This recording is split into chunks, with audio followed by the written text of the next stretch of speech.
দর্শক, BNP chairperson Begum Khaleda জিয়ার চিকিৎসার খবর সংগ্রহে এভার কেয়ার হাসপাতালের সামনে রয়েছেন আমাদের সহকর্মী মামুন আবদুল্লাহ। যুক্ত হব তার সাথে। মামুন, বিএনপি চেয়ারপারসন বেগম খালেদা জিয়ার চিকিৎসার সবশেষ কি তথ্য আছে আপনার কাছে, জানাবেন। মাহমুদ, আপনাকে ধন্যবাদ।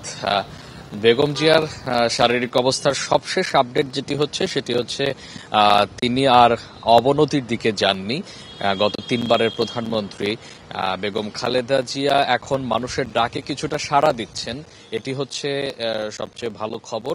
এবং ডাক্তাররা যেটি বলছেন সেটি হচ্ছে যে তার যে চিকিৎসা চলছে, তাকে যে ওষুধ দেওয়া হচ্ছে সেই ওষুধটা কিছুটা কাজে লাগছে, অর্থাৎ চিকিৎসা তিনি গ্রহণ করতে পারছেন এবং তিনি তাকে যে খাবার দেওয়া হচ্ছে খুবই নরম এবং তরল প্রকৃতির খাবার, সেই খাবারটা তিনি গ্রহণ করতে পারছেন।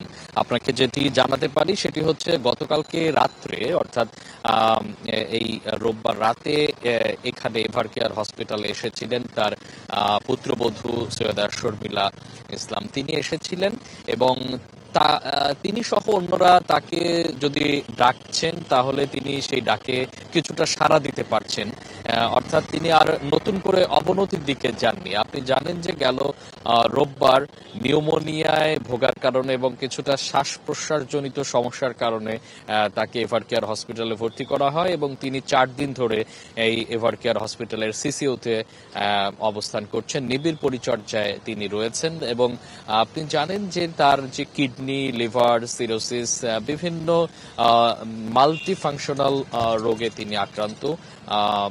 বেশ বয়োবৃদ্ধ এই সাবেক 3 বারের প্রধানমন্ত্রী বেগম খালেদা জিয়া।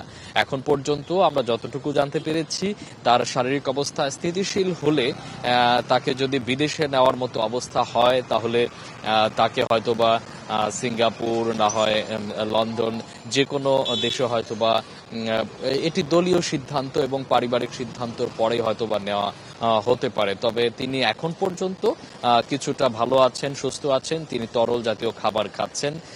এটি হচ্ছে এভার কেয়ার হসপিটালের সবশেষ আপডেট এবং দেশবাসী তার জন্য দোয়া করছেন, আমাদের পক্ষ থেকেও তার জন্য অনেক দোয়া থাকলো।